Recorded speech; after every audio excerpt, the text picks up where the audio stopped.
Meu nome é Jorge Haddad. Eu sou de uma família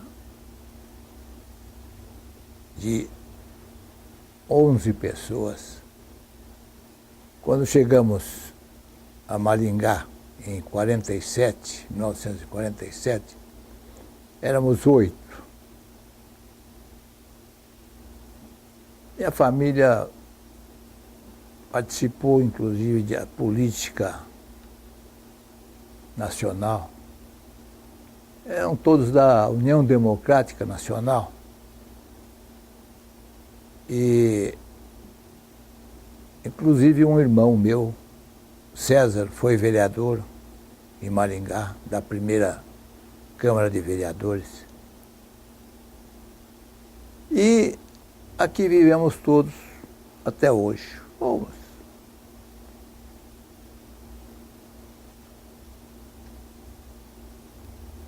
Eu fui convidado por vocês para contar alguma coisa sobre o que aconteceu em 1964 com a Revolução, que os militares tomaram o poder, a força, e o país inteiro sofreu as consequências daquele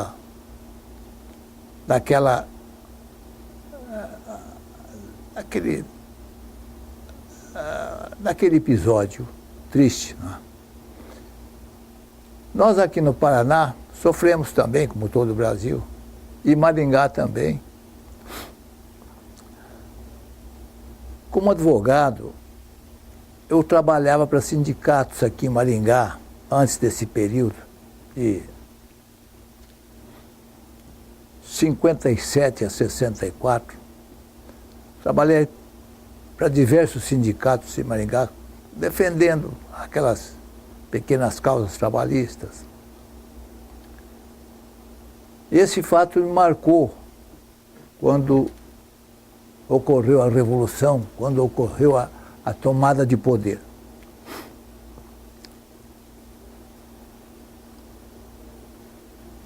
Eu, à época, tinha muita amizade com o delegado de polícia da cidade, Haroldo Cordeiro.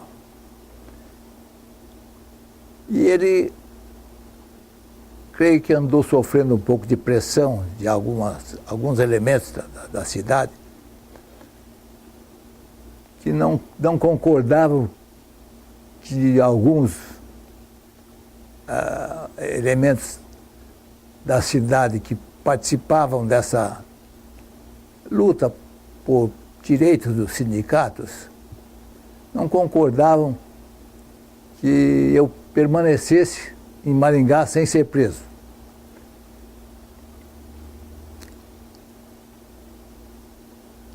E esse delegado me pediu: Jorge, eu estou sofrendo muita pressão, você poderia sair da cidade um pouco. Não precisa fugir nem nada, mas sair de Maringá um pouco, para casa de parentes. Eu aceitei o conselho dele e fiquei 90 dias fora. Depois voltei. Nesse período, ele me garantiu, falei, a sua família vai ser protegida. Nesse período, eu já não tinha a minha mãe, só vivia o meu pai e minha irmã, e mais outros irmãos que não tiveram problema nenhum com essa revolução.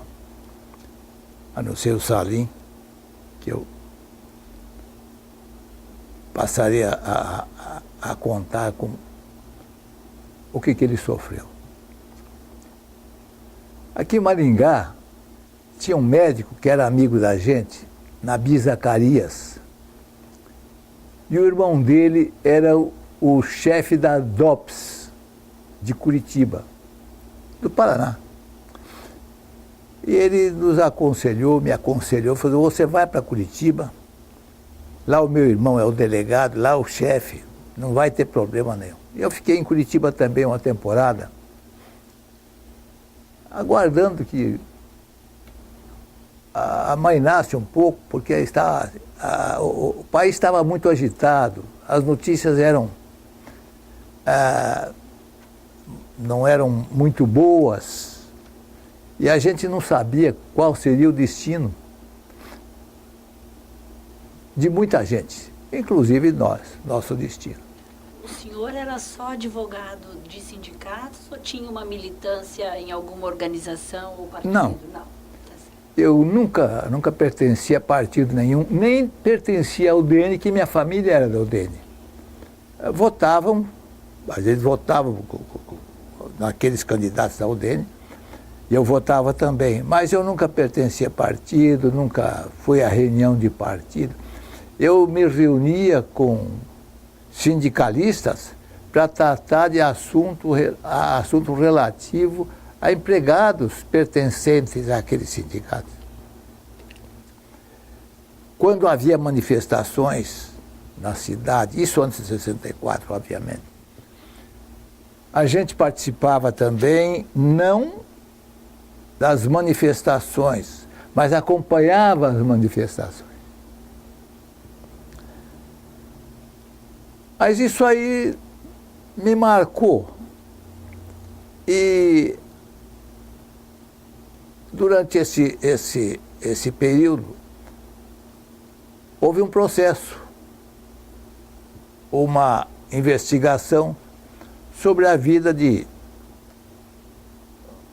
muitas pessoas, inclusive um especificamente contra a averiguação da minha pessoa e mais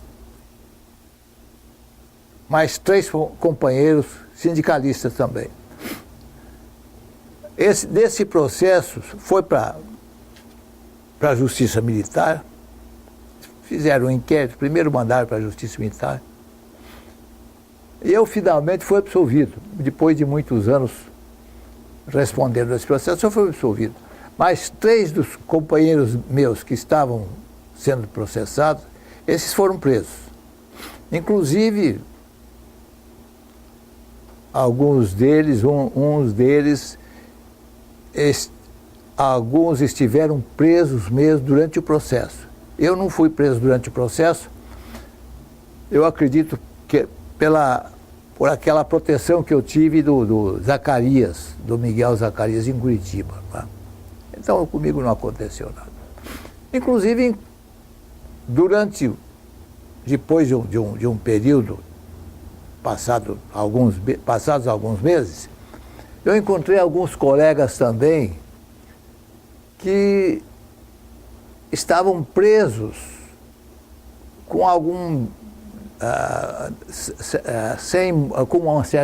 estavam presos, mas eles tinham algum benefício, alguma coisa, mas não podiam ficar na cidade deles, ficavam presos em Curitiba. E um colega chegou a me convidar, falou: por que você não se entrega? Porque lá a gente tem muita regalia. Eles ficavam presos no quartel da Polícia Militar. Eu falei: mas eu estou bem aqui, eu agradeço. Não? Mas depois eles foram absolvidos também. Eu fui absolvido depois de quase 8 anos. O processo demorou muito. Ele demorou porque,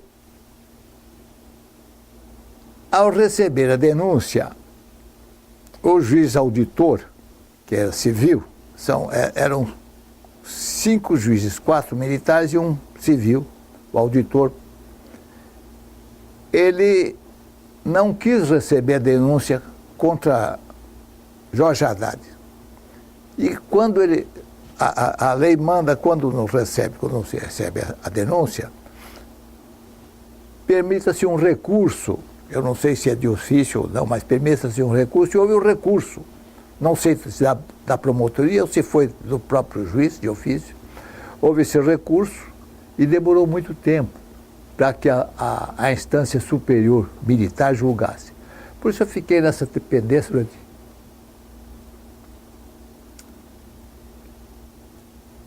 há 5 ou 6 anos, não me lembro mais.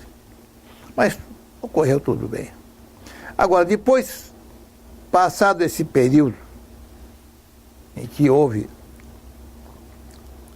muita perseguição, muitas prisões, aqui no Paraná, diga-se a verdade, aqui no Paraná nós tivemos sorte, porque havia gente dirigindo o Estado, dirigindo as instituições do Estado, havia gente muito equilibrada, vamos dizer assim, né?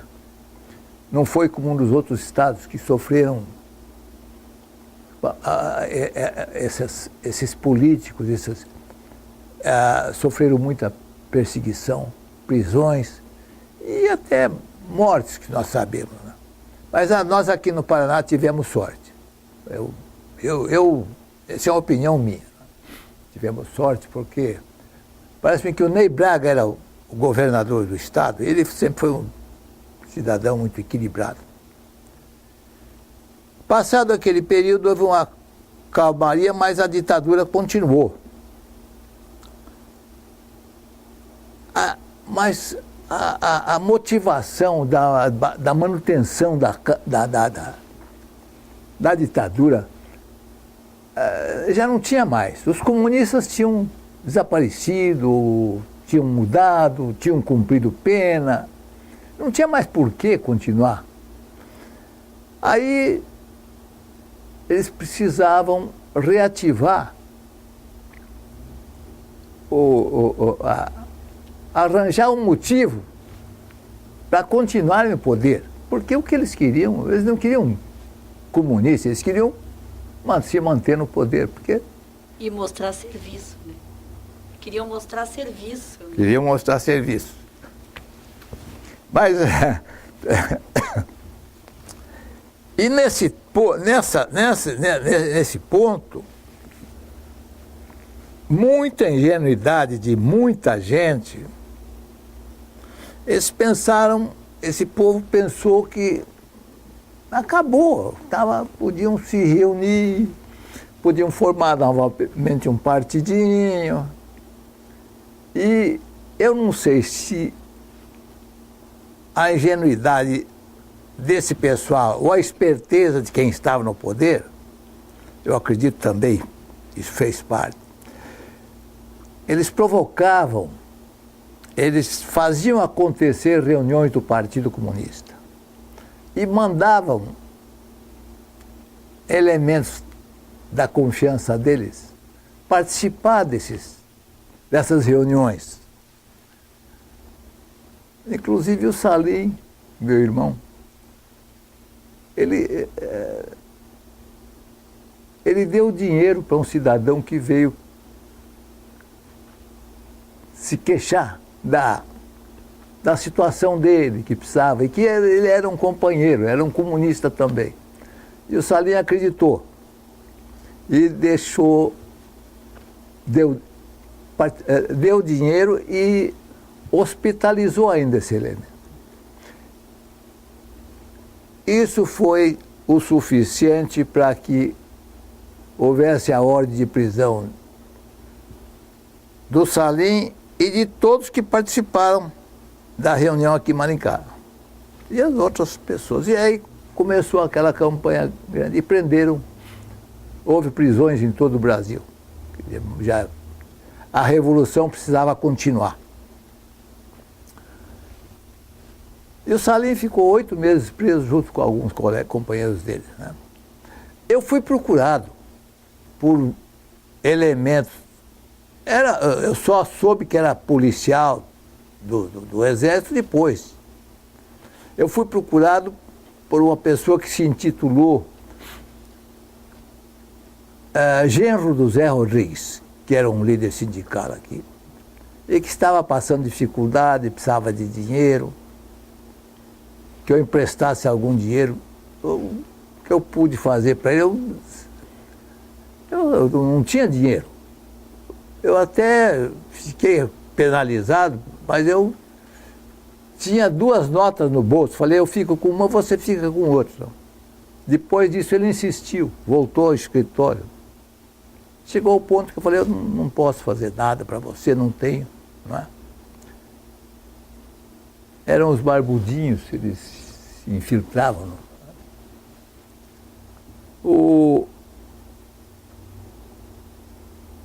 Aí ele não conseguiu nada, foi embora.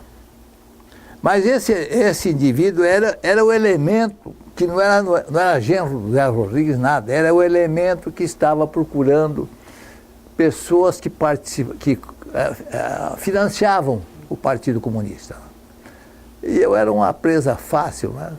Fui advogado de sindicato, mas só que eu não tinha também dinheiro.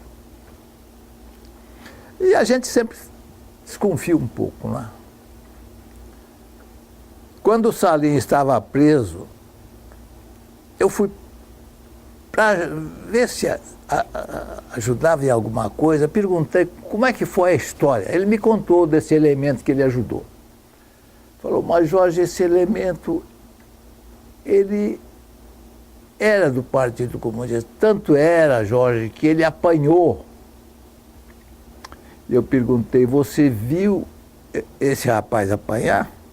Ou ouviu ele gemendo quando estava apanhando?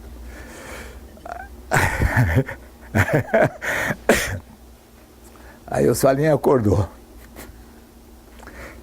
Ele era policial também, ele não apanhava nada, estava ao lado da cela dele, fingindo que estava apanhando,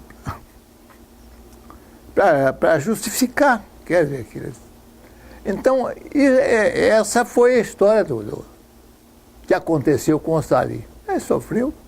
Bom, depois o Salim saiu da prisão, depois de 8 meses,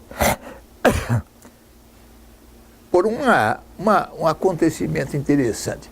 As esposas daqueles militares que estavam julgando lá em Curitiba, elas eram companheiras de uma parenta minha. E jogavam baralho juntas. E essa minha parenta falou para essas senhoras, fala para os seus maridos parar com essa besteira, já está 8 meses lá. E elas prometeram dar uma mão.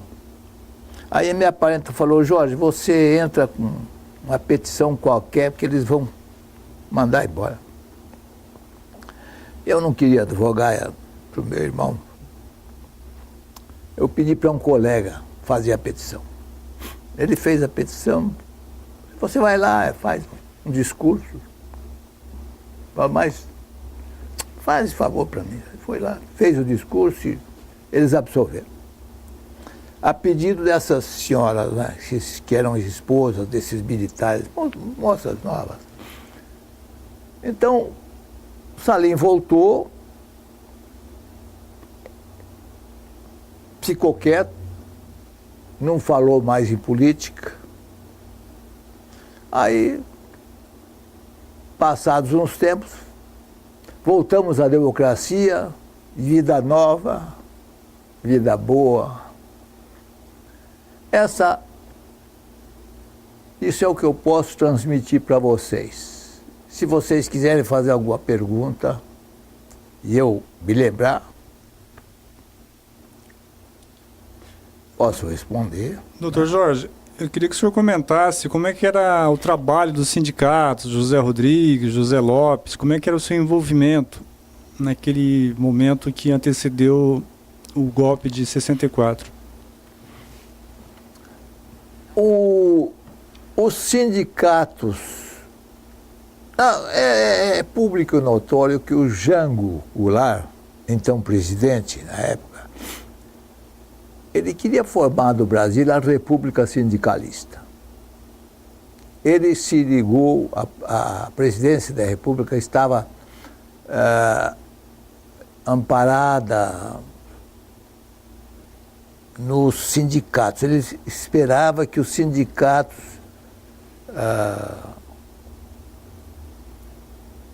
desse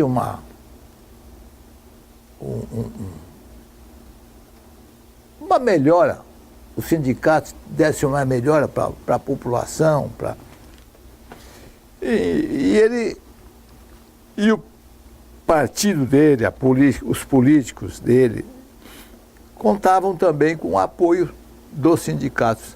E eles, hoje, para você saber, se formar um sindicato, é uma burocracia muito grande. Tem que é muito demorado. E naquele tempo, os sindicatos tinham muita facilidade para se formarem. E nós tínhamos em Maringá 10, 12 sindicatos, né? E quantos mais quisessem se formar, Agora, o que os líderes sindicais, em Maringá pelo menos, em Maringá, o que eles pretendiam era o fortalecimento do sindicato e amparar os trabalhadores daqueles que eles tinham direito. Aqui em Maringá, o que nós fazíamos era isso, não é? Houve uma passagem aqui que preocupou aquelas pessoas que tinham influência, vamos dizer. Foi quando o Francisco Julião veio a Maringá e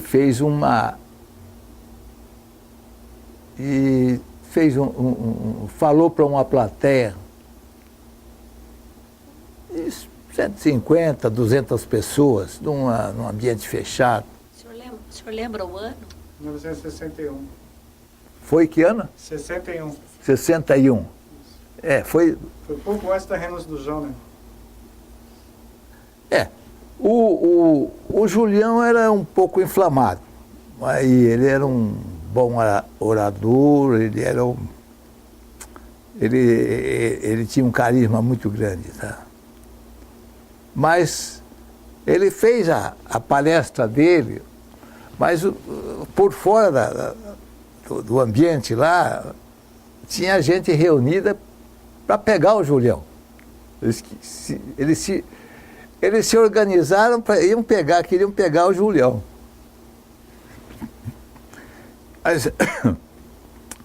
Mas nós tínhamos também o delegado deu apoio e segurança para nós. E na hora do Francisco Julião sair de Maringá, eu falei, você vai comigo. Eu, apesar de tudo, havia um certo respeito com relação à minha pessoa. E eu tirei o Julião de Maringá, levei até uma outra cidade, onde ele foi embora. E que eles chegaram a montar em cima de um caminhão e sair como que fazendo um comício atrás do Julião, um negócio assim. Mas era muito a política era muito perigosa, porque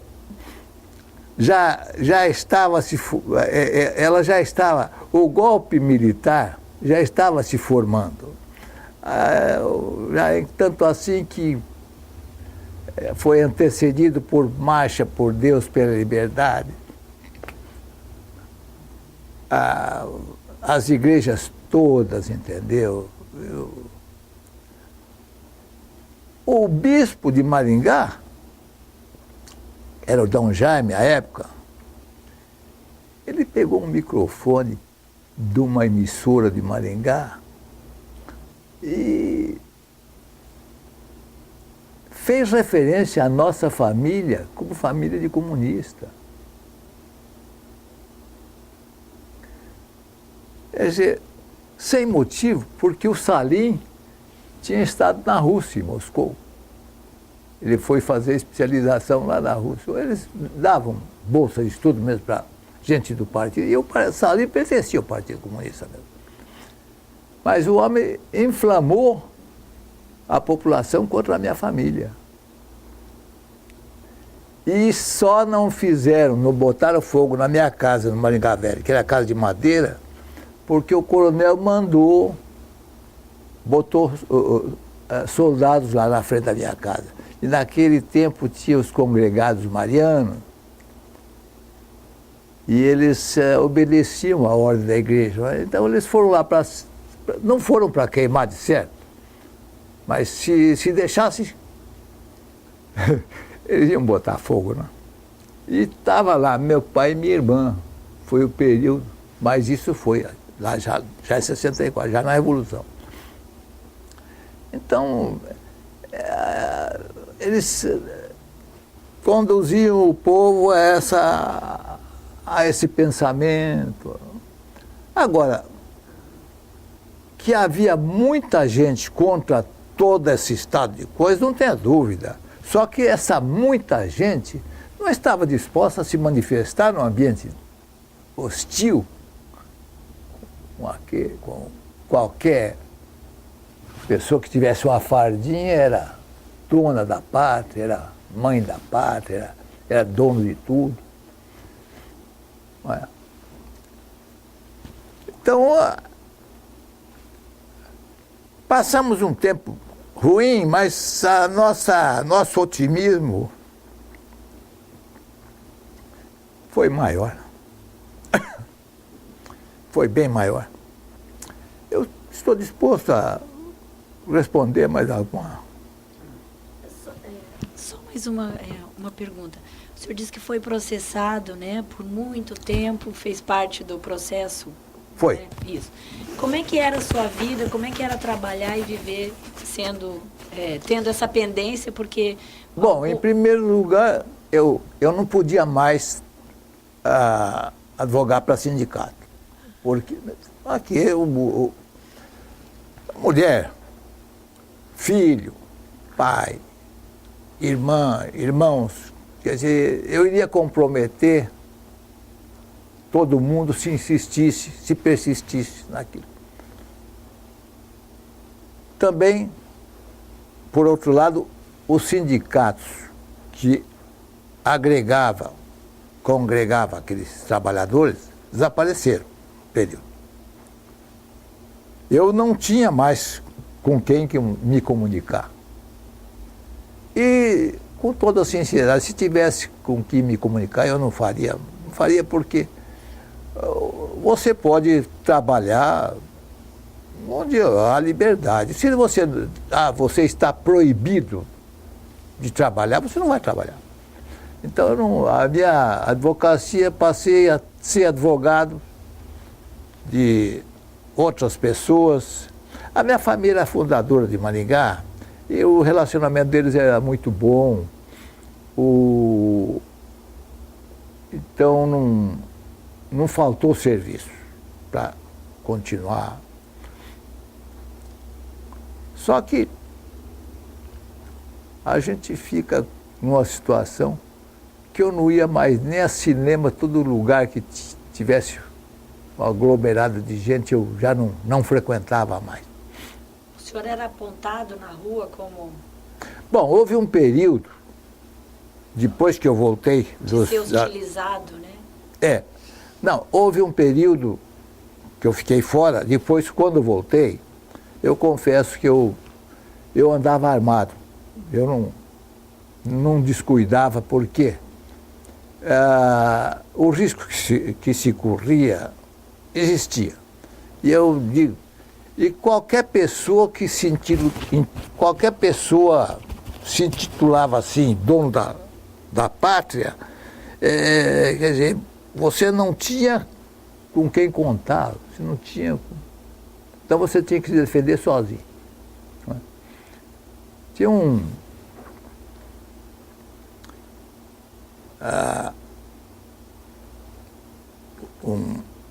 cidadão que, quando eu estava fora,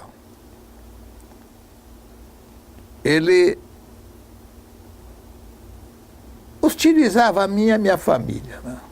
Quer dizer, Quer dizer, eu evitava de encontrar com esse cidadão, não queria encontrar com ninguém. Agora, nunca pensei em agredir ninguém. Mas eu tinha medo, por isso eu andava armado. Andava armado com autorização da delegacia, com porte de arma, tudo. Eu tinha... E eu devo muito a muita gente, inclusive a polícia de Maringá me protegeu muito, me dava muita segurança, entendeu? Quer dizer, a gente, com esses acontecimentos, aí há um divisor de águas muito bom. E foi uma experiência, nesse sentido, foi muito bom. O senhor nunca pensou em deixar a cidade por causa Não. disso? Não, porque daria oportunidade àqueles que não me queriam aqui. De certa forma, o senhor resistiu bravamente, com coragem, né? Não, isso aqui eu sabia que era Brasil. E ninguém podia tomar da gente isso aí. Se o senhor quiser terminar, ou deixar uma mensagem final, homenagear alguém. Coronel Haroldo Cordeiro. Qual a história dele com o senhor? É o delegado. Foi meu amigo. Me protegeu contra a vontade de uma grande canalha. Ele me protegeu. Sem pensar que ele estava correndo o risco de perder o cargo, de perder a delegacia, perder a sua patente de coronel. Era um homem de bem. Um homem decente. Inclusive, uns anos atrás, ele tinha brigado comigo. Ele tinha brigado comigo, mas mandou me chamar. Ele brigou comigo, mas tinha a ordem da delegacia, tudo que eu quisesse lá dentro para atender.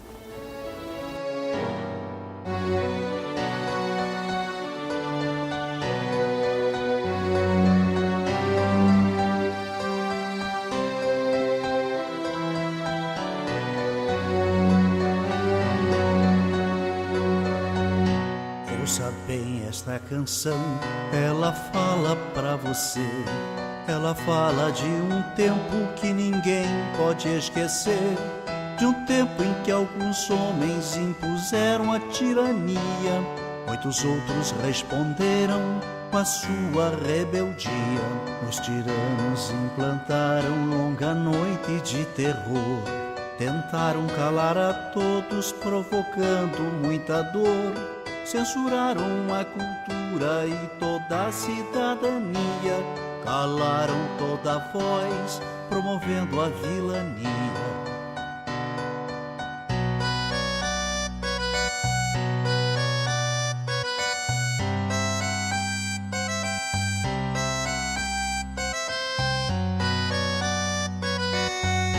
Pelas fábricas, escolas, nas ruas e construções, reagiu o nosso povo à violência dos grilhões. Resistiram estudantes, camponeses e operários, foram homens e mulheres a enfrentar os sanguinários. 3 reis, Zé e Désio, Seixas, Isis, Marighella, entregaram suas vidas pra vida ficar mais bela. Muitos outros foram mortos por lutar contra a opressão, ou desaparecidos, ou no exílio ou na prisão.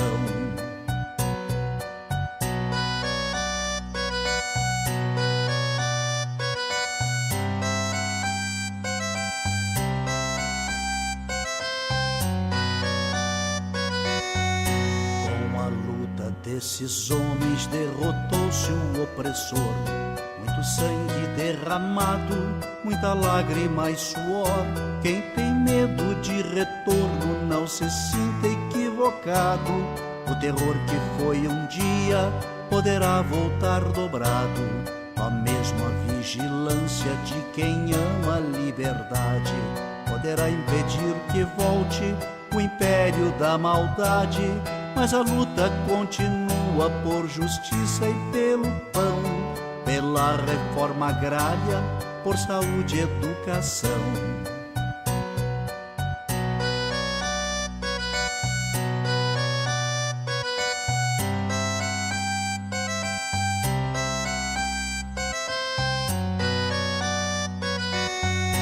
A miséria ainda se espalha, a violência é assassina, juventude sem futuro, a história nos ensina. Só unido nosso povo vencerá a exclusão.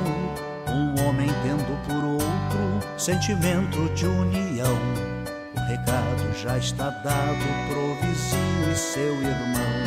Quando a luta cai, o outro estende a mão. Não se cale quem tem fome, quem tem sede de ternura, pois a vida favorece a quem luta com bravura.